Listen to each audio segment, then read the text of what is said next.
Hello and welcome to the Oddschecker betting show. I am your host, George Elek, and I'm delighted to be joined as ever by Andy Holding and also Johnny Ward as we look ahead to the Cheltenham Festival, especially at the Irish angle.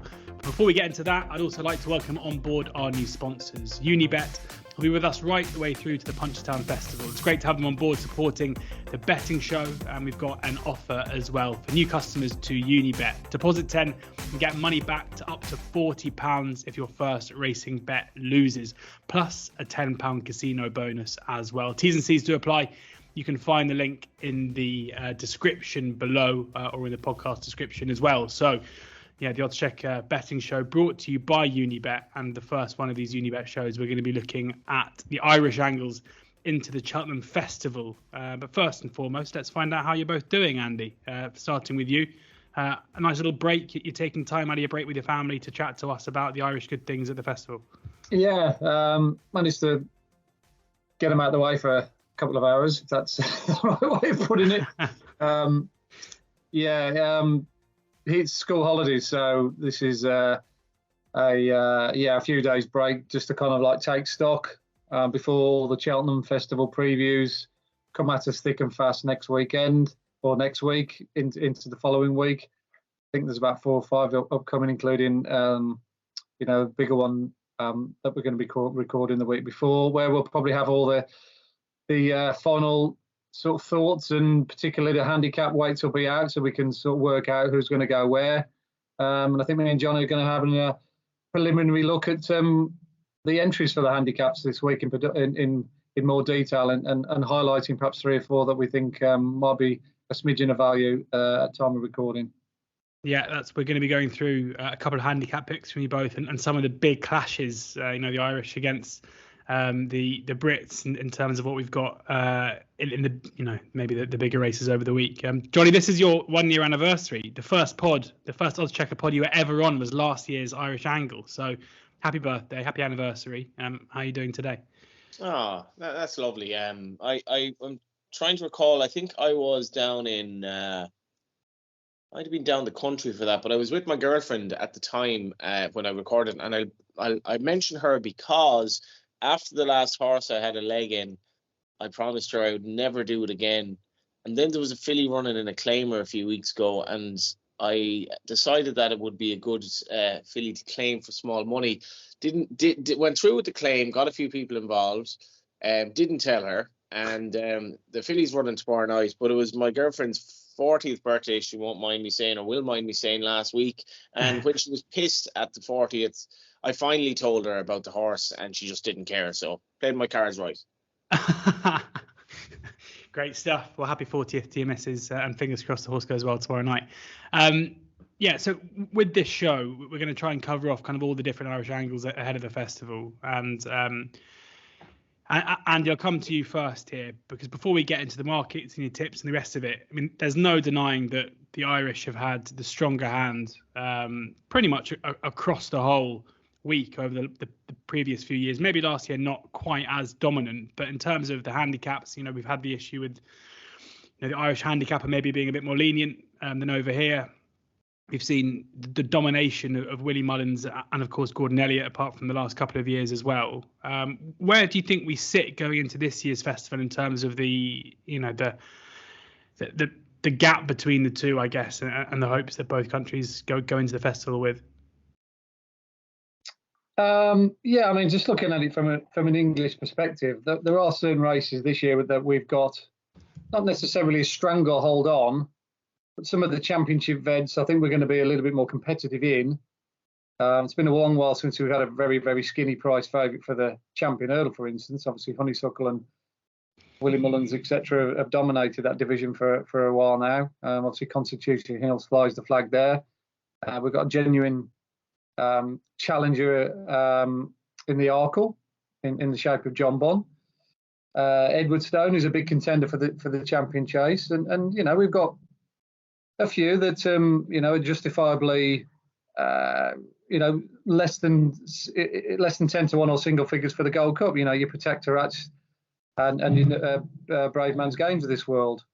There are going to be certain races such as the Champion Bumper, probably the novice events where the Irish are going to dominate again. But we chip in with the odd handicap win. I don't think the Irish have won the Ultima for a while now. So yeah, I think we'll definitely do a bit better than we have done in previous years, let's say. Johnny, how about you? Are you gonna disagree with that and fly the flag for the Irish? Say no, John?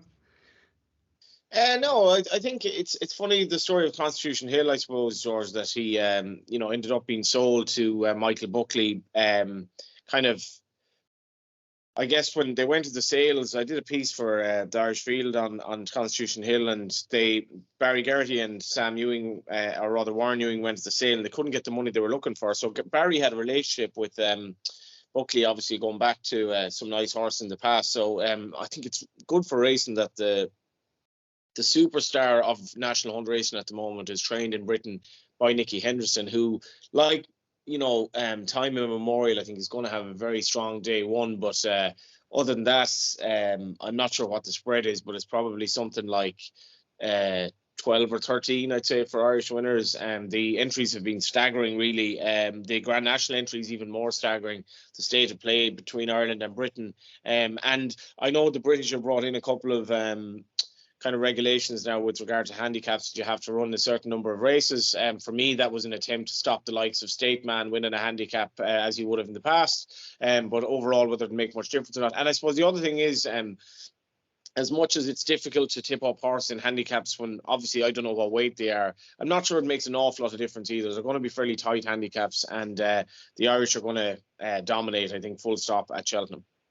Right, well, in that case, looking forward to hearing who you're going to flag up.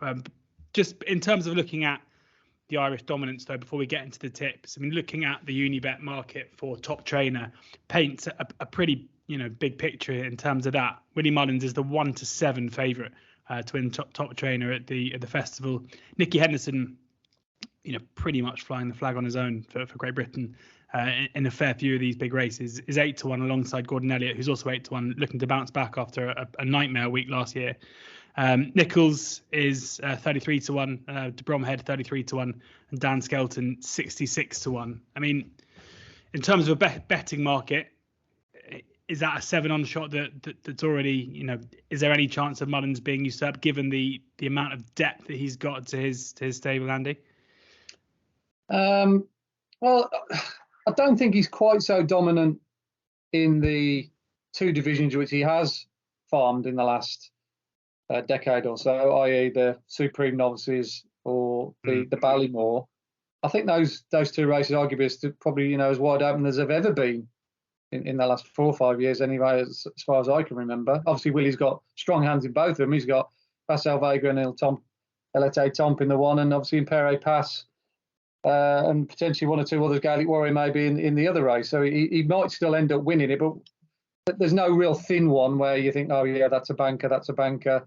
And then he mops up all the others. I mean, the Albert Barl, it's a race that some say has evaded him lately because he has won it, but it's not one of the strongest races that he's got contenders in it over the years. Certain handicaps, he certainly hasn't found the formula yet. He hasn't won the Boodles. I think he's won the Ultima and the Irish in general in terms of struggle in the Ultima. I've been looking at some of the stats. I know William Mullins has got a really shocking record in certain of the handicaps. He does well in the county hurdle, for instance, but not others. So, yeah, I mean, it's just one of those years. I wouldn't necessarily be looking to take 7 on, but you'll come the end of the week and, Emergim bounces back to form. He nicks the first, and all of a sudden he has 4 or 5 on the board, and that might win it. I don't think he's going to be getting to the sort of realms that he has in the last couple of years, where I think he's been nudging up towards 10. Do you agree with that, Johnny? Do you think when he doesn't come into it with quite a strong hand? I mean, clearly not from kind of 4 or 5 years ago, but in terms of the context of recent years? I don't know really, because I mean, in terms of the entries, they've been staggering in terms of his numbers, and as much as Andy mentions, would say the Ballymore and the Supreme there, he still has he has sort of 6 or 7 horses that could feasibly run in either, and then you bring the Albert Bartlett into it as well, and I think his dominance in Ireland has been so great this season. It's hard not to see him wiping the floor with. I mean, the match bet of Willie Mullins against British trainers, I presume he's going to win that, and it's going to be challenging for him to place his horses in the sense of handicaps. I've mentioned that's rule they brought in about young horses, but he will be able to.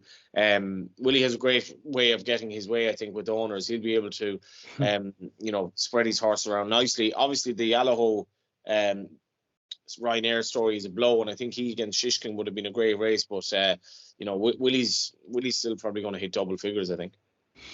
And Johnny, sticking with you, looking kind of a bit further down the market, it'll be interesting to see the match bet between Nicky Henderson and Gordon Elliott. But obviously, Gordon's had a couple of interesting years. Denise Foster was mildly. Yeah, exactly. Denise Foster was training his the horses that he brought over, or the horses that were trained by him that were brought over a couple of years ago, and then last year couldn't really have gone worse, with a lot of horses not running up to scratch, and those that did getting very unlucky. Firstly, from a personal point of view, how important do you think this week is going to be for Gordon? Oh yeah, like it's going to be huge, and I think I think life has kind of gone on rather as normal in Ireland, in the sense that he was welcomed back to the race courses, and I think people were sympathetic towards Gordon from a very early stage, and you guys saw it, but in Ireland it was played out over the media, obviously, around the time of the dead horse incident. It was played out that week on national radio, on TV, went as far as CNN, I think, and it was very, very difficult for him. But his stats are well up to scratch this season. He might not have sort of superstars, but I think some of the horses of his are coming in slightly under the radar, and it'll be interesting to see how a good Gordon Elliott trained Wellback winner would be received at Cheltenham, because I think he's generally a popular guy. I think he showed proper remorse for what he did, and I think that matters a lot. Punishments are handed out in racing where people lie through their teeth and basically get away with it. And I think with Gordon, whilst he initially, maybe had a story that didn't ring true, I think he was very, very honest, and he put his hands up. I think he went through a really, really tough ordeal, and I sense he's hungrier than ever now. The only problem is Willie Mullins is too. But also, I mean, with Gordon as well, you say he doesn't have a superstar. So you'd think, he's someone who we know is very adept at getting one ready for a big handicap here. When we do talk about the handicaps, you've got to think that he's going to have a couple ready for this. Well, I'm going to give one Gordon trained horse who's going for a handicap, and I'm just looking at the amount of Cheltenham entries he has in general. It's still absolutely substantial, and the horse I'm going to give down the line has just we're looking for horses maybe that are a little bit under the radar, and I think he has gone a little bit under the radar, but has a bit of back class, and Gordon will have lots of those that are very, very, I think he'll be really strong in the handicaps, because I think a lot of his horses probably might be just better sort of served by them than maybe going into the graded races. And I do feel with Gordon, a winner will be a winner. And if I can actually finally get the number of entries he has for Cheltenham, and this is a long, long list, it is something to the tune of, do I have the figure here? Over the 4 days, it looks like a huge entry. Like he may have 162 entries according to this, and that includes obviously horses entering across different races. So that is substantial, to put it mildly. And any we've seen obviously Emmett Mullins be a bit of a master in terms of getting one ready. Peter Fahey with the Cheltenham Festival winner as well. Any other trainers apart from the behemoths that are Willie and Gordon who we should be looking out for? Well, I certainly think Gavin Cromwell's put his head above the parapet in the last 3 or 4 years, hasn't he? I think he's got quite a few horses that he's already said that he's going to target at races from a long time out, like Stumpstown and won at Sandown last week. Kim Muir straight away. He's got a nice horse, Pictory, I think it is. Don't know its name. I think he runs in the county hurdle. Horses such as that. I'm sure he'll have one for the boys' race as well. Joseph O'Brien. He's won the boys' race a couple of times at early doors, and of course last year with Banbridge.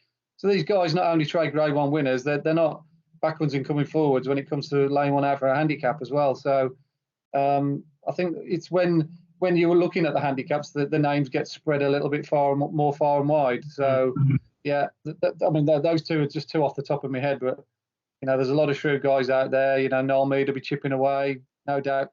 Martin Brazel as well. I think he's got a couple of horses that are definitely worth noting in some of the handicaps, which I'll mention a little bit later on. And there are certain races where they do better in most, like Willie Mullins, like I say, hasn't done well in the Boodles, but Gordon Elliott has had 3 of the last 10. So the sort of balance of power shifts from one race to another depending on how they've got on. I think some trainers just have the key or the formula to it and the right horses too once they've won it. And other trainers, even the great Willie Mullins, just struggles in that department. He's probably not that bothered about the Boodles, but he's bothered about winning other races. Well, let's get your thoughts now. We've asked you to come up with a couple of horses to just flag up, maybe under the radar, that might be targeted at one of the handicaps at the Cheltenham Festival. Obviously, at this stage, as Johnny said, we don't know the final weights. We don't even know where horses are necessarily going to be going, but we can see the entries and we can see horses that might be of interest for certain races. And Johnny, you mentioned there that you had a Gordon horse, so why don't we kick off with that? Yeah, I'm going to go with the Gordon horse. And obviously, as you said yourself, George, the proviso here is the horse I mentioned Gordon at 162 entries. Well, this horse accounts for 5 of them. Can you name him, Andy, actually? So, can I name him? He's 5 entries and he's a novice hurdler. It'll either be Cool Survivor or Favori de Chamdou. It's not, although Cool Survivor was definitely on my agenda. It's actually American Mike. So American Mike, yeah. So let's just look at last season. So Gordon puts him forward as his horse to follow. Throughout the season, he was sent off 5-2 in a 20-runner Cheltenham bumper that involved Facile Vega. I thought he ran really well. In general, the form of the bumper has worked out fine. He started off his season. I think this is the most interesting one for me. He beat Let's Be Clear About It by 6.5 lengths at Down Royal. I think Let's Be Clear About It is going to end up running the Albert Bartlett. And Andy mentioned Gavin Cromwell. Gavin's going to have a good Cheltenham, I think. Let's Be Clear About It had injuries. Very good horse. He absolutely smashed him at Down Royal that day. He was the race at Navan, then he was second and was notable for obviously the winner touching about 500 to 1 in running. But then he had a break, and I think they went back to 2 miles the last day just to give him a pipe on opener at Navan. It wasn't a bad run at all. He wouldn't have the speed for that. And all of this means he's going to enter one of the Cheltenham handicaps off what will probably be a fairly nice mark. I'd say something in the region of 140. I'm thinking what race he'll go for. I think it'll be the Coral Cup or the Martin Pipe. I don't think they're going to run him in a Grade 1 because his mark, unless the handicapper murders him, which he really shouldn't, I think his mark's going to be quite nice, and they'll step him back up in trip. He obviously handles Cheltenham, and he's one of these horses I like in handicaps, and that he's still a bit of a blank canvas. So American Mike's my first one. Any preference as to where you want him to go? Presumably Coral Cup better, just in terms of slightly, 2 miles 5 rather than the 2.4 in the Martin Pipe. Yeah, I remember he's damn well American Genie, and she stayed like 3 miles easily. He's probably an out and out, I'd say at least 2.6 3 miles horse. And Gordon obviously likes winning the Coral or winning the Martin Pipe, but in the sense of the Martin Pipe and the Coral Cup, you're splitting hairs in terms of distance. But probably marginally for me, the Coral Cup, I think that's run on the different course well off the top of my head, but that would be marginally my preference.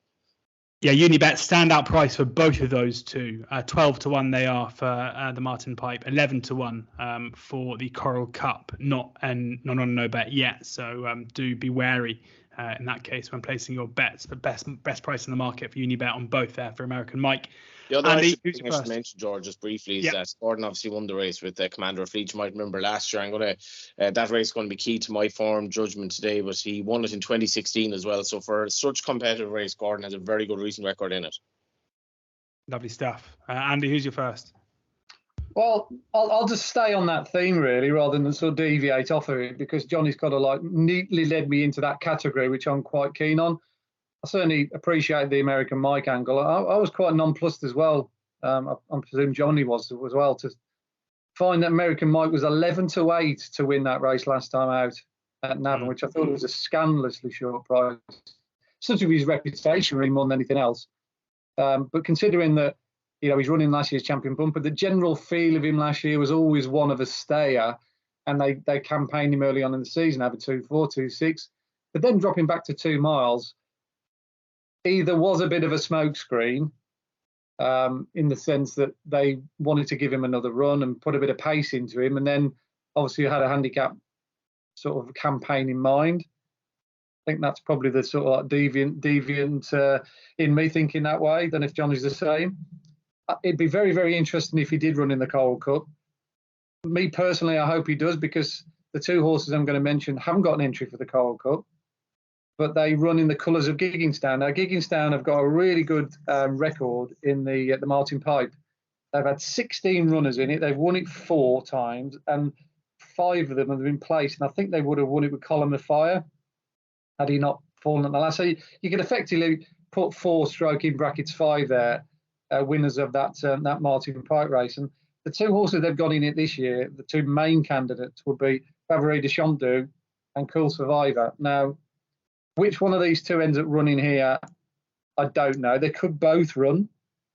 I would say Cool Survivor arguably is less ground dependent. So given the forecast, the general forecast for the next 2 or 3 weeks, it might be still on the goodish side come the Friday, because I think the Martin Pipe's the last race on the Friday. Who knows? But he strikes me, Cool Survivor, as having more of a handicap profile in the sense that he's rated 135, whereas the other horse at the moment is 141. Obviously, these are going to get adjusted once the weights come out. I think you've probably got to add on another 4 or 5 pounds for the Irish horses. So let's say Cool Survivor's in and around the 135, 140 mark. He ran 4th in a Grade 1 last time at the Dublin Racing Festival behind that nice horse of Barry Connell's. And he chased home Hidden Valley Lake in a very good race at Cork 2 runs ago now. Hidden Valley Lake got beat last time out, but he's in the Albert Bartlett and still think he's a big player in that. And he has won on good ground as well. I did notice that his first run this season at Punchestown, he won on good ground. So it wouldn't really bother him either way. If it's soft, if it's heavy, he's handled that. But he has won on good ground. That's what I'm getting at. So he fits the profile of a lot of previous Gigginstown winners and winners in general of this race, having run in graded races early on in the year. The Irish guys, the Mullinses, the Elliott of this world, this is now a tried and trusted formula which has been adopted over the last, certainly in recent times as I can remember. Horses that have Grade 1 profiles coming along and nicking the Martin Pipe. Galopin de Champ won in a Grade 1. I think Banbridge ran in a graded race somewhere along the line.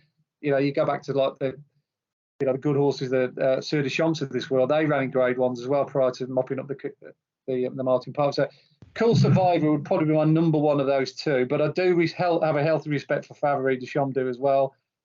He's 3 for 3 this season, a copper bottom stayer. His time figures have been very, very good. When he beat Let's Be Clear About It last time out at Cork, he did so in the style of a real out-and-out stayer. He could go to the Albert Bartlett, but then they've got 3-card Bragg for that. Again, a lot depends on how Gordon plays his cards close to the time. But either one of those 2 would be my first. My first choice would be Cool Survivor, but I'm getting you to look at both of those 2 as a bet for the Martin Pipe. And of course, with non-running out bet, if you back them both, you'll end up getting your money back off one, and obviously then you'll have the other one. You'll definitely have one more of those 2 running for you. That's what I'm getting at. You keep an eye out for when Unibet do go non-run and no bet. At the moment, they are 9-1 for Cool Survivor. Favreau de Champdou 10-1 as it stands now. Johnny, where are we going next? We're going to go to the runner-up in the Coral Cup last year, which is Faster Slow, and Martin Brassel's strike rate last season in Ireland was probably his best ever. Thanks in the main to Glenn Quinn Castle, who I think it probably should have gotten even more publicity than it did. He won 7 races in a row, which is absolutely staggering. And Martin obviously has had some nice horses in recent years, winning the Thyestes. He's a Grand National winner as well. And I texted him this morning as to where Faster or Slow might run, because he is entered in both the Ultima and the Cheltenham Place. Now, where he'll go, I'd say he might end up in the Place, but he said he'd weigh up the opposition and so forth. But this horse was quite anomalous in the sense that when he came to Ireland, he'd won over fences, but for whatever reason, Martin went over hurdles with him, maybe because he was quite young. He was only a 5-year-old when he had him in 2021, and first of all, he's been second to Lifetime Ambition, but you'll remember his second to Commander of Fleece at Cheltenham, and he backed that up then at Punchestown with a brilliant run off 144. Now, Martin was given out that he couldn't place the horse at all this year, so he ran him in a couple of Grade 1s. Initially, he ran him in the John Durkin, then he ran at Leopardstown, where he jumped fine. So I imagine he's kind of been trying to get a mark for him, but he's a real target trainer. and he's left the tongue tie off. So the 2 times he wore a tongue tie was when he was second Commander of Fleet, when he very nearly won, and then when he was second at Punchestown, which was probably even better for him, of his Irish mark. And he hasn't worn the tongue tie either start of the season. But what encourages me is that he got a prep at Leopardstown last year, which is very much similar to last year when he got a prep at Leopardstown. Leopardstown is quite similar to Cheltenham, I think. And he will, I'd imagine, have the tongue tie back on. And he comes in a little bit under the radar because he's only had, 3 runs over fences. He jumps absolutely fine. Totally likely race for a handicap. And I think he's a fascinating runner. And he's a big price as well. Just looking across the board here, you can get certainly 14s, 20s. And we'll see what Unibet is. Unibet 10-1 currently for the plate, and they are 20-1 for the Ultima. So 2 ways of feasibly playing that one at this stage, fast or slow. Again, a couple of options there in terms of where he may go. Andy? Yeah, I should have had a word with you guys or Johnny before, and he stole one of mine. Let's hear you giving actually a reason for people to back it as opposed to my rubbish. I just think it's a race in general that the Irish have now become a little bit more familiar with. It was a 33-year gap, amazingly, between when they had a winner 7 years ago, and now they've had 4 of the last 7.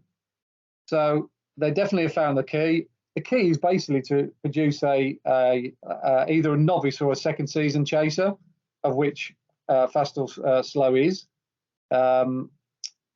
You need to have had 8 of the last 9 have had 11 chases or less. So he ticks that box. And this is the important one. The last 7 winners have previously raced in a graded race. Again, he ticks that box as well. He ran in 2 graded races. He ran in the John Durkin, if I remember rightly, when he was at behind Galopin de Champs. And then he ran at Leopardstown, as Johnny's already pointed out. I didn't think he was, I'll say, overly busy that day. I think that would probably be unfair, but you know where I'm coming from. And obviously I'm on to him as well because I backed him in last year's Coral Cup. So as soon as I saw he's entering the plate, I thought, oh, here we go. This is a typical Martin Brazel horse. Obviously the owners have got connections in the ownership in the Ballymore, etc., etc. So all the stars are aligned. So I'll give that one to Johnny, but I'm very much in the same camp as well. I'll go to another chase as well, which I quite like. This is my second one. I've already backed this fella. Stumpstown for the Kim Muir.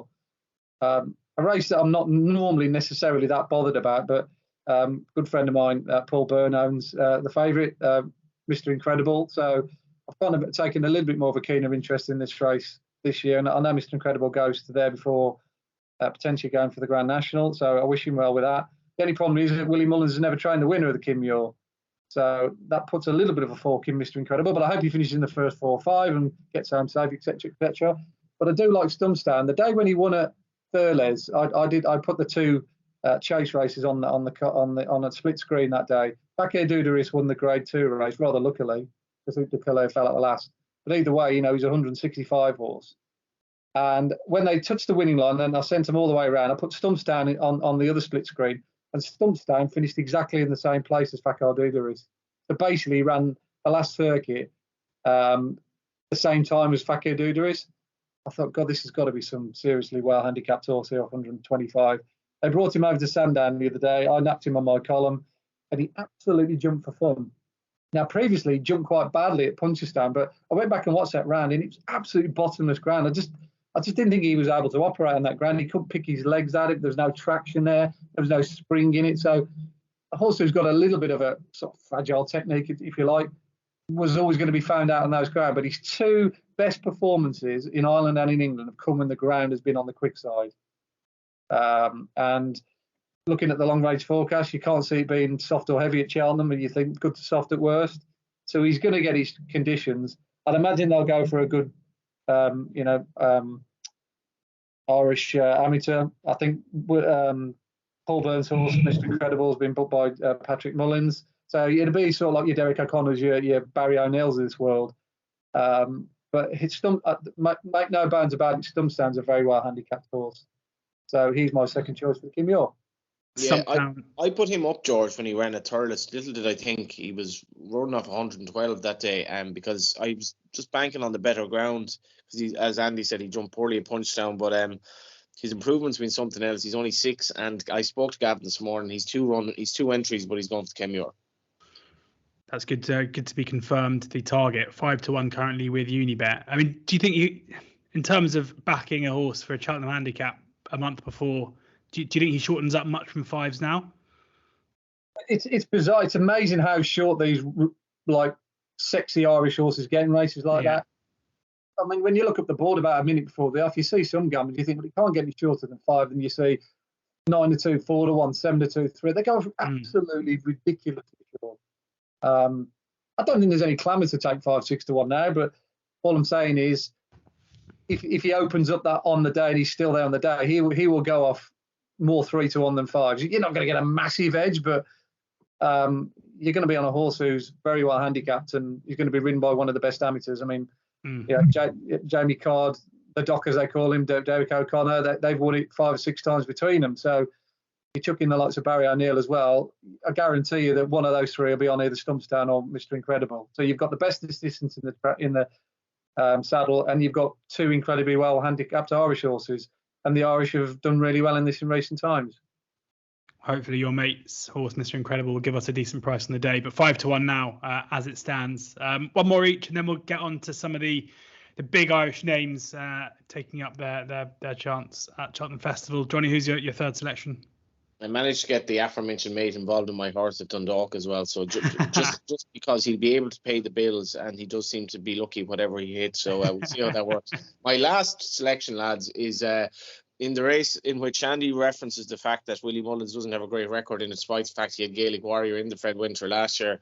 Now, I had tipped up a horse of Joseph O'Brien's who was taken out of this, and I think that leaves JP McManus with 5. I tipped him up on oddschecker last week, non-runner, no bet, so that's all right. So he's going to go to the Triumph, which is interesting, but they have Takeo in the race. Now, he's a horse that I'd just be slightly worried about his free-going antics. He was very, very free behind Comfort Zone at Navan, and at Leopardstown last year, he was given a quieter ride in a Grade 1 behind Gallimere. So that was obviously the race notable for Lossiemouth being beaten, and he finished third. William Mullins 1-2-3 to KO. You are just a little bit wondering what sort of mark he'll get, but obviously he's very talented. He's bred for the job as well. I'm going to go with another JP McManus horse in this one. This is a little bit chancy, but Unibet is a top price 16-1. And that is Cougar, who was a very good horse for Aidan O'Brien. He ended up, I'm just looking after his final run for Aidan O'Brien, he ended up with a rating of 92 on the flat. He's by Deep Impact, out of Promise to be True. He's really, really nice flat pedigree. And JP has had these really well-bred horses, both in the juvenile division and in general in the novice division in recent times. And I imagine Cougar was quite expensive. He looked brilliant on his first 2 starts. What impressed me at Down Royal, as much as the form isn't working out that well, that's traditionally quite a hot race, the 4-year-old race at Down Royal, the weekend of the J and Wine. He was very, very keen, and I laid him either in running, or I think I laid him in running actually, because I thought he was too keen, and he still bolted up, and he's a brilliant jumper. And I spoke to Paddy Roach this morning. He blamed the Leopardstown run on his running too free. I'm inclined to think there might have been more to it than that as well, because he was beaten so far on the day. He has to be better than that. I don't know how many runners are going to be in the Fred Winter, but this is the only race that he can run in anyway, and it's all systems go. Considering this race for me is about horses settling that haven't necessarily settled in sort of slowly run races so far over hurdles, and he's loads of ability from the flat. Will love the ground. Paddy Roach, of course, won the race last year, so plenty of positive, and he's 16-1. Yeah, 16-1, as you say, best price there with Unibet. Cougar for what is now the Boodles, formerly, of course, the Fred Winter. Andy, who's your third and final pick? Yeah, might be able to talk about one or two of the other races before we close the show, so I won't reiterate what Johnny's already said. I don't like Takeo, I must admit. I think he's a shocking price. Every time I've seen him, he's looked a weak finisher. Now, whether they're completely trying to hoodwink me or my judgment's totally gone, but I just don't like the way he comes home. I mean, the day when he won at Leopardstown, they absolutely crawled. It was one of the slowest times of that 2-day meeting, if not the slowest, I think. So he was entitled to scramble home that day. But yeah, I'd be against Takeo. Yeah, my third one is another JP McManus owned horse, but it's in the county hurdle. I think we still go for a short price favourite. I mean, you can still get 7-1 with Unibet, and that's Filey Bay, who's trained by Emmett Mullins. They obviously laid it out for the big Betfair race of the day. And it looked through all the last part of that race that he was going to come and claim the pot. It'd been a well-orchestrated plan. I think Paul Byrne sold him for a nice purse off the back of a Wincanton win. JP picked him up. They obviously must have thought he was very well handicapped because JP was obviously looking to get involved. And he come there sauntering, but unfortunately Elkenris was a very tough adversary from the front. But the running that Filey Bay did to get there, and he was mid-division turning for home, ultimately cost him. And it was a day where you couldn't win from coming from behind. But the fact that he and Auchenris pulled miles clear of the race, you go back and look at the video, the horses he beat, it's quite an astonishing run. I upgraded him as the moral winner of that race. I know you never get paid out moral winners. Am I right in saying, Andy, he got £4 for that? It's unbelievable. It's absolutely unbelievable. He's got away with daylight robbery. But that race, I think, would have done him the world of good. I think that would have probably made a man of him, because it's all right tootling around Doncaster and Wincanton in grade 4, class 4 races and winning on the bridle. You don't really learn a lot about how yourself will be, what kind of horse you are in quality opposition. But that runner the other day told me that he's got the minerals. He's definitely got what it takes to run in a big field handicap with a strong gallop. He'll handle any ground. He's won on soft. He's acted on good. He's almost good to firm at Newbury the other day, according to the going correction. So if it is quick at Cheltenham, he hasn't got a problem. He just really does fit the profile for me. Irish have done really well in this race recently. They won 9 out of the last 13. I mean, he's 7 to 1 at the moment. I could see that. Like I say, it's hard to predict what prices these horses go off. I know there's going to be other fancied horses in the race, such as Pembroke and Arturo and Winter Fog maybe for Willie. And you can certainly give Jim Coco a shout. Having chased down, I like to move it. He's off 135, and I like to move it to 157. So if you're looking for a well-handicapped British trained horse, I'm giving you 2 for the price of 1 here. Jim Coco, with that second in the Great Wood, I think 14 to 1's a big price for him. But 7 to 1 for Filey Bay. I mean, I think he'll go off half of those odds, and I think he'll go close to winning. 7 to 1, as you say, best price out there with Unibet for Filey Bay in the county hurdle. Those are our selections there from the handicaps. We've got 10 minutes or so to run through some of the big hitters in other races. We'll kick off with the Arkle on the Tuesday. El Fabiolo, the 11 to 8 favourite with Unibet for the Arkle, with John Bond 13 to 8. Make this pretty quick, guys. Do you think the market has that the right way around, Johnny? This is a race I find hard to get a handle on, because obviously John Bond was so disappointing the last day, falling in, and I think he's probably been a small bit overhyped, John Bond in general. So I'm kind of prepared to wait and watch. And I'm interested to know what happens to San Roth. Me and Andy were both tipping him up at Leopardstown. He got as far as the 5th, obviously. But he's a massive price for the Arkle. I don't know, he's as much inferior to John Bond as the betting suggests. Il Fabiolo was obviously brilliant in that race, but at the moment it's a race I kind of want to see what turns up in it, and I don't have a strong opinion on it. Andy? I think this is probably going to be one of the races of the meeting. I'm hoping that's going to be the case, because we've got a few good, strong bit part players as well. I mean, obviously El Fabiolo and John Bonner, they stand out either side of the REC, but, it's not a total cakewalk. They're going to finish first and second. I think it's going to be an interesting race as well, tactically as well. What do they do with El Fabiolo and how they ride John Bon, because they both go forward. But the only analogy I can put these two horses down, I had a bit of a think about this. You have to cast your mind back. You have to be a certain vintage. But remember a runner called Alberto Wantarina, who won the 400 metres and 800 metres double back in 1976. He's very much the El Fabiolo with this race. And I'd put John Bon as a bit of a Sebco, a bit more silky smooth, a bit more light framed, whereas Alberto Wantarina was like a wrecking ball of a runner. He used to go off in the front and just run the others into the ground. I think that's what El Fabiolo's like. He could afford to kick a few out of the ground as well at Leopardstown, El Fabiolo, and he still won by 10 lengths in a fast time. I think he's the stronger stayer of the two. I think he's got the bigger engine of the two. But I do think John Bond's a slightly better jumper. So you've got two dynamics playing out right in front of your eyes. If he jumps a clear round and he avoids trouble, I think El Fabiolo will win, but just because I think he'll outstay John Bond. He should have beaten him at Aintree. He got interfered with a faller. He was, he wasn't the finished article then. But that day suggested that he was at least the equal of John Bond. I think he's improved the most out of the two over fences. He always looked as though that was going to be the case because of his size and his frame. So I think the betting is right. I'd have El Fabiolo favourite over John Bond. Mark, you got that one right. On to the mares, where Honeysuckle is the 9-4 favourite.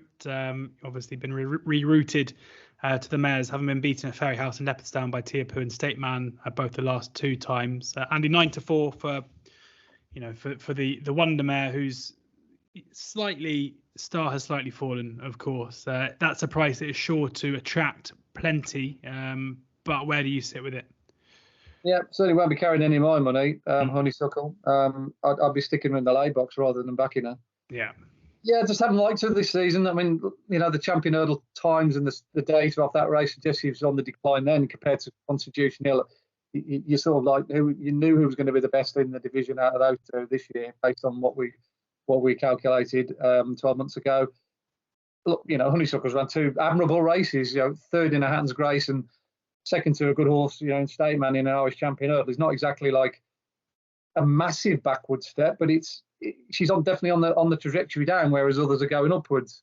And it's not as if this race is handed to on a platter as well. I mean, I think this is, if Marie's Rock does ship up here, and I'm hoping that she does, and they don't sort of go down the Stays Hurdle with her, because let's face it, she's unproven at the trip. This is going to be mouth-watering stuff. A lot of people have said, they shouldn't have the mares racing, and we want champions running against champions, and let's run the Champion Hurdle. But I think this year has actually worked perfectly for whoever decided to put this race on. Honeysuckle, Marie's Rock, Epitome, Love Envoy, Echoes in Rain, Brandy Love. I mean, these are genuine Grade 1 horses. You've got 6 horses here you can make a brilliant case out for. So I think this is mouth-watering stuff. Personally, I like Echoes in Rain at the price. I think she's improved from last year. I don't know what was wrong with her last year in this race, but her runs on the flat have been good. Second in an Irish Sajarowicz behind a group horse of Aidan O'Brien's. Her victory of the day at Naas was, as silky smooth as you could get. Her time was quick, and she won't mind the ground either. So I'd be very much an Echoes in Rain fan, but I'm afraid I know a lot of people don't want to hear this, but I'd be against Honeysuckle. Johnny, do you agree?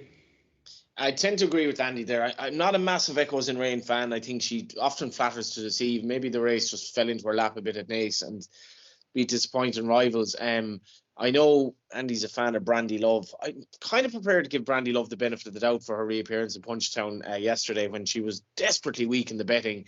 In terms of the fact that she's been hanging left all her life, she wasn't actually that bad for most of the race. But then as they're coming around the last bend, I have a widescreen and she still couldn't fit into the screen. She'd come so far off the bend. And then she was beaten 4 3/4 of a length. She was done for second, but she was so weak in the betting. She hadn't run since April. I imagine they were entirely training her for this race. And she's a top price 8-1 with Unibet. So the key with her is she missed Cheltenham last year. She's miles better going left-handed. She absolutely hammered Love Envoy, even despite going right-handed at Ferryhouse. She was brilliant at Naas when she beat Limerick Lace the last time she's actually gone this way. And for me, I'd give her the benefit of the doubt.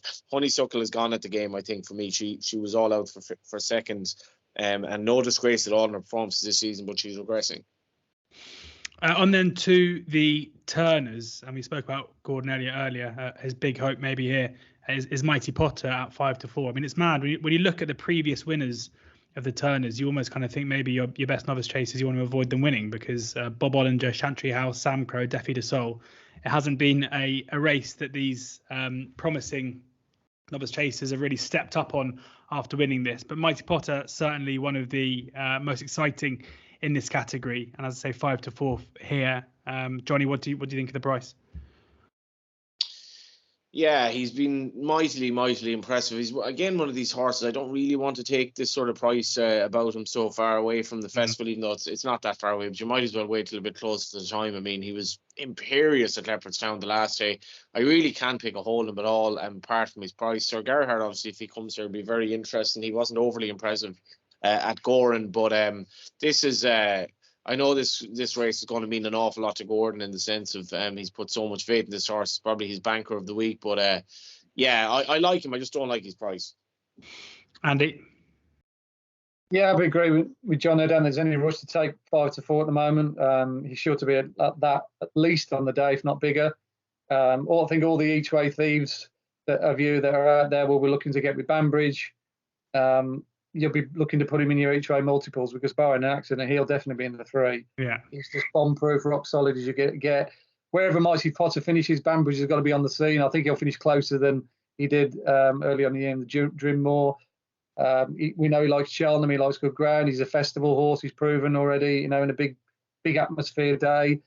I don't think you can underestimate that. And, he's run the other day over 2 miles, suggested he wants every yard of 2.5. I think it was worth trying over 2, but, he was never going to, strip it with a good winner on the day. So, yeah, I'd probably go Banbridge each way. And sort of, I know this is an Irish show, but I think we need to mention a horse train over here that ran against a good Irish horse last time out, and that was Balco Coastal. I've actually backed him at fancy prices after that run. He finished second to Jerry Collonge, who is a worthy favourite for the Brown Advisory. The time figure for that race was very healthy. Now there's only sort of 5-6 runners, but they went a good gallop. The fact that Montmiral and Thunder Rock were pretty much flat to the balls all the way through that race suggested they were going a really good gallop, and those two had chased home that good horse of Patrick Neville's the time before, the Real Whacker, in a good time in the Dipper. So they're definitely no 2 back numbers, those two. And Montmiral was absolutely needed oxygen coming up the running. So I thought the Balco Coastal, he chased the pace, and he was the only one who offered any resistance to Jerry Colombe. I thought he was overpriced at the prices he was perhaps a week or 2 ago. He's obviously shortened up a bit now, but I think everyone's probably cottoned on that he shouldn't have been the price he was after that race. So my only strategy really would be Banbridge each way on the day, or obviously looking at backing something like Balco Coastal. Yeah, Banbridge 4-1 as it is at the moment. Mighty Potter 5-4 favourite. We're just going to talk about Blazing Carl. We're going to talk about Lossiemouth, and we're going to talk about Galopin de Champs, and then I'm going to let you go. Starting with Blazing Carl, Andy came back from the wilderness. The market suggested that no run was expected at all. Massive drifter on the day, did it impressively, and now the 11-4 favourite for the Stayers. Still a very difficult one to assess.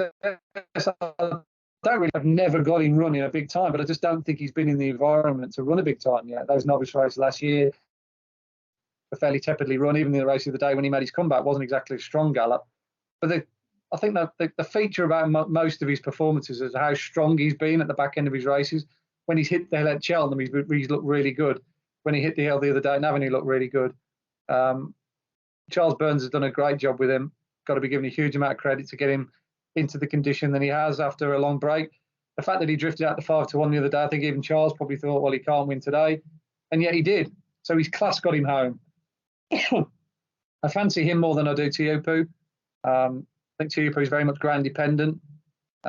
If he doesn't get soft ground, I don't think he's effective. He didn't go a yard last year's champion, and I thought he'd got a big chance in that of hitting the frame at the very least. So that'd be my worry with him. But I think Blazing Carl, he's got to be a big player. I do think Hope for the lead. I think he sets the standard of what we've seen so far. Leopardstown, the beating Flooring Porter.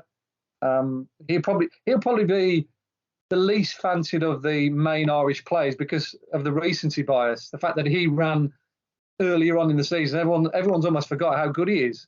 But he's already run well in a Stayers. He only got beat 5 lengths last year, and he's improved significantly since. Again, if you're asking me for a bet now at the prices, given that we're going to get decentish ground, that'll definitely suit home on the lead. It'll definitely be him. Johnny, anything to add to that, or should we talk Lossiemouth? I like Home by the Lead as well. I know on sort of collateral form at the weights, and Blazing Carl has an edge over him, but I think he's just a much better horse this season. Joseph O'Brien is a brilliant target trainer as well. As Andy says, he's improved, and the way this race has developed since he last ran with those 2 Irish runners, not to mind that we have some strong British challengers, the fact that you can get a strong each way chance now, I'd be very, very disappointed if you weren't in the first 3. And if there are 2 horses off the bridle up sides at the last, he'll win. Yeah, Home by the Lead currently 5-1 with Unibet. Not to remind you, Johnny, but when we spoke about Lossiemouth before the last run, I think the thinking was get on before. But anyway, it didn't go to plan. Now currently currently 7-4 best price with Unibet for the Triumph. Do you see a return to form? Can you put a line through that last run where I think we can maybe point fingers at the jockey? We don't like to do it, but wasn't the best ride. Yeah, again, I've said it, and I said it a few times. I'm not a massive fan of the revolving camera, so this race was very much one of these races where you're watching it back and it's on the revolving camera, and it was hard to see what happened with for an 8-runner race where they generally jumped well for juveniles. I thought she got into terrible trouble, really, and I thought if it were possible for a 1-3 shot who was beaten 2.5 lengths, I thought she actually bettered her reputation with the way she travelled and came around the field and still came back into contention. I probably did call it wrong, to be fair, as you referenced it, George, in the sense of tipping her for the triumph for her last run. She's only marginally bigger, which is, I think, fair enough at 7-4. I would be interested in what Andy makes time-wise of her stablemate, the O'Leary horse, whose name escapes me at the moment, because I think there are some good. Yeah, so I think there are some good Irish horses in this race, but I still think, I mean, she's only gaining experience, and I thought I entirely expect her to beat Gallimar, so if they clashed again, and I'd be imagining that Paul Townend will want this race back very much, and she didn't lose anything but the race for me at Leopardstown. Andy? Yeah, I kind of like, I felt a little bit sorry for connections of Lossiemouth and Lossiemouth herself for not winning that day. She certainly didn't deserve what happened, and I thought actually her reputation was still intact after that. I was surprised that bookmakers pushed her out. I don't think there was any fallibility there. It was just what happened that was out of her control. Sometimes bookmakers react in the wrong way, but for the right way for the wrong reasons, if you like. But for that instance, I think they got that wrong, pushing her out. I think she's arguably a smidgen of value now at 7-4. But I've always been a big fan of the other horse that Johnny mentioned, Blood Destiny. I think he's a proper tool, I mean, his form lines are equally as strong, if not better, than Lossiemouth. I mean, he made Common Practice and Nuzrit, two useful horses, particularly Nuzrit. Nuzrit's got within 10 lengths of Lossiemouth at Leopardstown. Look, absolutely second rate at Fairyhouse when we last saw. He never came off the bridle. He beat in 20 lengths. And his time figure stands alone as the best number that we've got so far, either side of the Irish Sea. Nothing's got anywhere near that number, including Lossiemouth. She's looked good, but she's still yet to run a number that Blood Destiny has. I'm amazed that there's still a very, very strong opinion out there, obviously, from connections and from reading all the journals from Paddy Mullins and stuff, that no, Lossiemouth is still the best. She's the one. She's the number one stable horse. I'd be very, very keen on Blood Destiny to turn over Lossiemouth. Yeah, finally, the Gold Cup. Galopin de Champs is the 6-4 favourite. The final big Irish hope. Strong favourite for the Gold Cup, Andy. I know you've been keen on Protectorat previously. Where do you stand on the price now? What, with Galopin de Champs or Protectorat? No, Galopin de Champs. The Irish angle. We can leave. Sorry, yeah. You threw me there. No, I think it's a perfectly feasible bet for a lot of punters at that price. People will always look to find a hold in the 6-4 favourite, and quite rightly so. And that's why we have backers and layers. Is the fragility there? Not necessarily sure myself. I can't really see it. I thought he was really strong at the finish when he needed to be at Leopardstown. His times have been good, as they were last year. When he jumped immaculately around Cheltenham last year, just what happens, a freak, wasn't he? Overjumped really more than anything else. Look, extra 2 furlongs. How far would he won with an extra 2 furlongs at Leopardstown?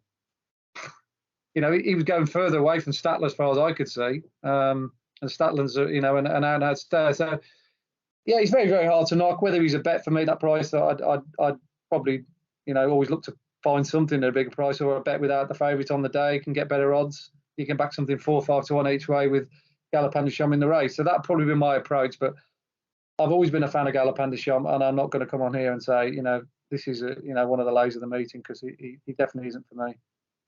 Johnny, any juice in the price for you?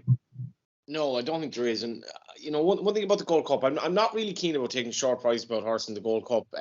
It's an amazingly tough jumping test where you need stamina and speed and class, but you're jumping fence to fence at such regularity that things can go wrong, and certainly not at the prices now. With Absolute Tard at 8-1, if you forgive him the run the last day, he's a brilliant record at Cheltenham. All the vibes from Henry seem to be positive. 8-1 is the best price you will get anywhere. That is with Unibet. Generally it's 6-1, only 7s in a couple of places, and he's going to turn up fresh. Obviously, as I mentioned, he loves Cheltenham. He absolutely hacked up in the race last year. Beat Menelendo by 15 lengths after looking at the second last, like he mightn't necessarily go by him. And for me, he's really good each-way value in the race. No better man than Henry de Bromhead to produce a horse on the day. And yeah, I'm willing to give him one bad run for sure. Yeah, be some scenes if Aplutar can make it 2 Gold Cups in a row, beating the hot favourite Galopin de Champs there in the Gold Cup. That is our Irish Angle preview. Thank you very much to both Johnny and to Andy for sharing their thoughts and insight with us. And thank you to our new sponsors as well. Unibet, remember, a sign-up offer for listeners and viewers of the Oddschecker betting show with Unibet. New customers only. Deposit £10 and get money back up to £40 if your first racing bet loses, and a £10 casino bonus as well. Terms and conditions apply. You can find the link in the description below. Hopefully, I mean, I'm excited about those selections there. I'm going to have to go and log into my Unibet account just in a second. But yeah, fingers crossed ahead of the festival. We'll be back with plenty more content ahead of the Cheltenham Festival on the Oddschecker betting show. So enjoy the racing and please do ensure that you're gambling responsibly.